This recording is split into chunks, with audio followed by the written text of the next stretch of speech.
মাইকের যে অবস্থা ভালো আছে, ওই যে কাঠলতলির মাইক থেকে তো ভালো আছে। ওখানে মাইক আমাকে কষ্ট দিয়েছে, রাগে আমি একটু শাসন করেছি মাইকম্যানকে। এক কুলাঙ্গার কমিনা, খুবই ছোট লোকের বাচ্চা ইউটিউবার, সে বক্তব্য কেটে অপপ্রচার করেছে। ইউটিউবটির নাম গ্রাম বাংলা। এই ইউটিউবের প্রোপাইটারকে আমি বলবো, তুমি আল্লাহর কাছে মাফ চাও।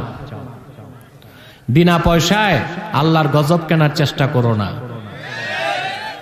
বরবাদ হয়ে যাবা, ধ্বংস হয়ে যাবা, পাগল হয়ে মরবা। সবসময় আলেম ওলামাদের দোষ খোঁজার জন্য দূরবীন লাগায় রাখো।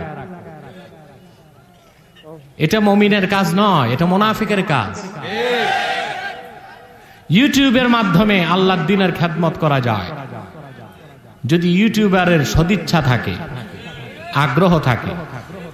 কিন্তু তার ইচ্ছে যদি হয় শুধু ব্যবসা, বক্তব্য কেটে ছেটে আজগবি ক্যাপশন দিয়ে ভাইরাল করা, এটা দ্বীনের পক্ষে তার কাজ হবে না।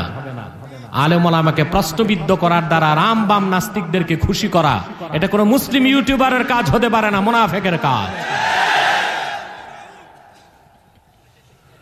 অতএব গ্রাম বাংলা ইউটিউব, এই প্রোপ্রাইটারকে আমি বলবো, তুমি মাফ চাও, তুমি ক্ষমা চাও। তুমি কে তাও আমি জানি, আমি চিনি, কিন্তু তোমার কাজ হয়েছে জঘন্য। আমি আল্লাহর কাছে তোমার হেদায়েতের দোয়া করি।